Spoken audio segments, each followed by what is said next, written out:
Hello everyone. Now we will proceed another one chapter arithmetic progression. ये सब 10th class का basic है, इसलिए क्योंकि आप फिर 10th क्लास की सीरीज स्टार्ट करेंगे, ये थोड़ा आइडिया हो जाए कि चैप्टर में क्या क्या है उसके लिए। वैसे प्रोग्रेशन 3 टाइप की होती है, एक arithmetic progression, second one geometric progression,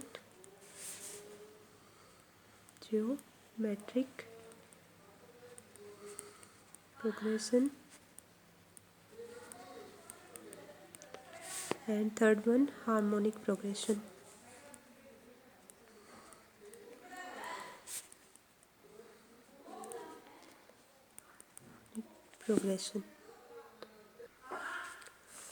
So in this chapter we will discuss about arithmetic progression.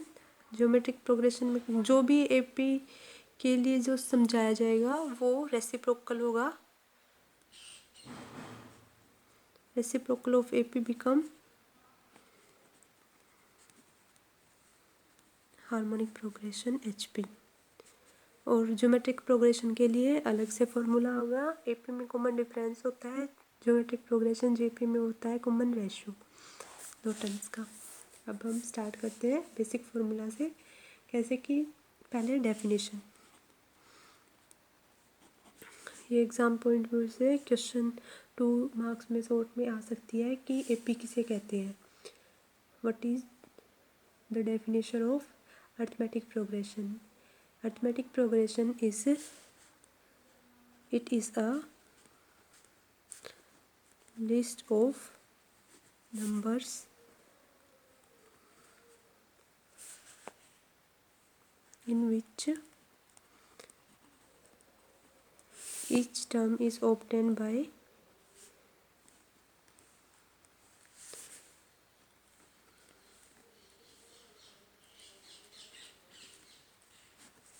adding a fixed number.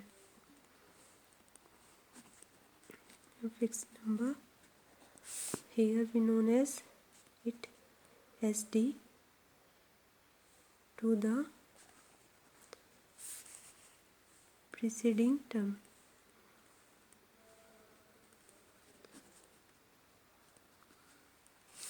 Except the first one.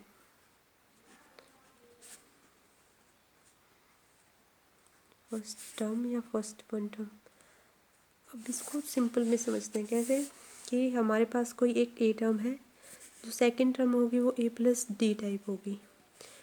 पिछले वाली में एक ऐड किया, उससे अगले वाली में एक और ऐड किया, D plus D will become 2d. तो ये बन गया A plus D, A plus 2d. Third वाली फोर्थ टर्म क्या होगी, A plus D plus D plus D become A plus 3d. And fourth term A plus 3d पहले हो गया, प्लस एक डी और हो गया, तो ए प्लस 4d अप टू सोन. ऐसे ही टर्म्स चलती रहेंगी. तो अब इसमें हमें क्या पता चलेगा कि जो भी डिफरेंस होगा इन वैल्यूज़ का वो हमेशा डी आएगा.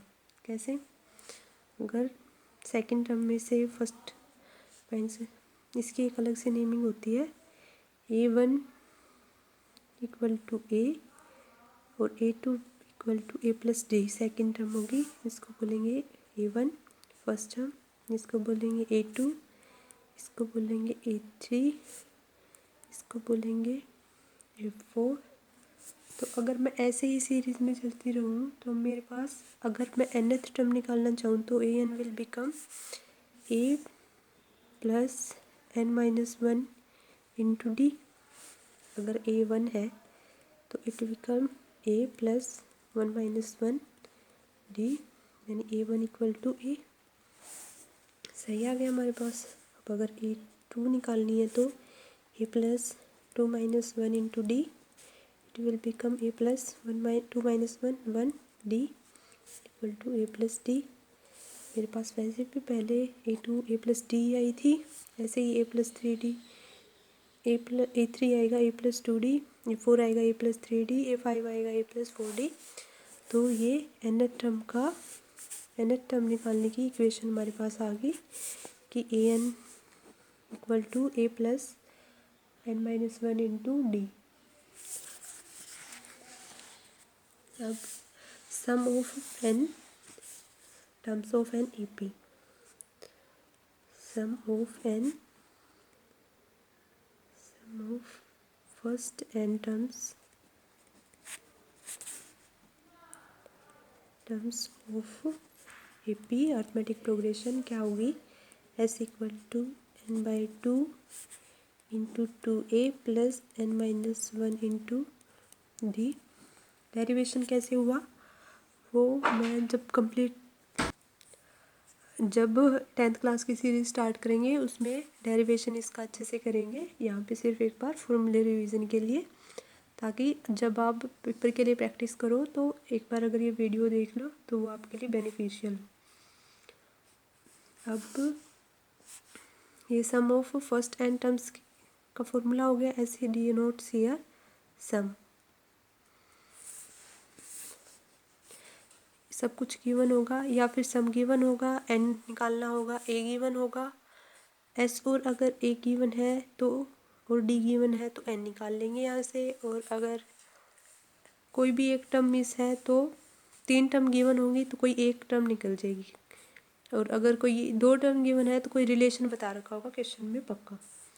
अब हम निकालते हैं sum of last term of an finite A P, sum of last term of an finite A P.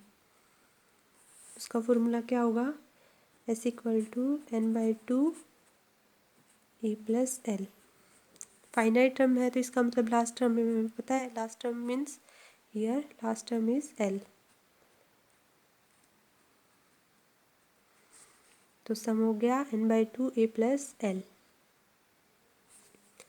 अब ए पी की एक और ख़ास बात होती है कि ए बी सी अगर गिवन है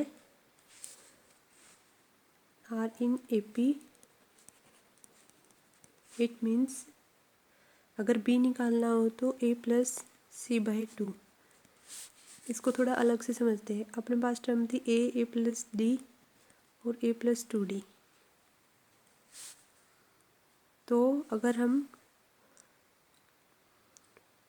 यहाँ से इक्वेशन बन गई two B equal to A plus C, तो यहाँ पे बी है ये, तो ए plus D into two equal to A plus two D.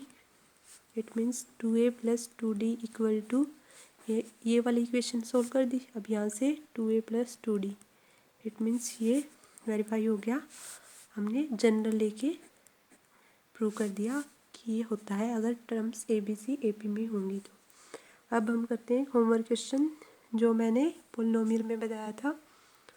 Now move to that question. Now homework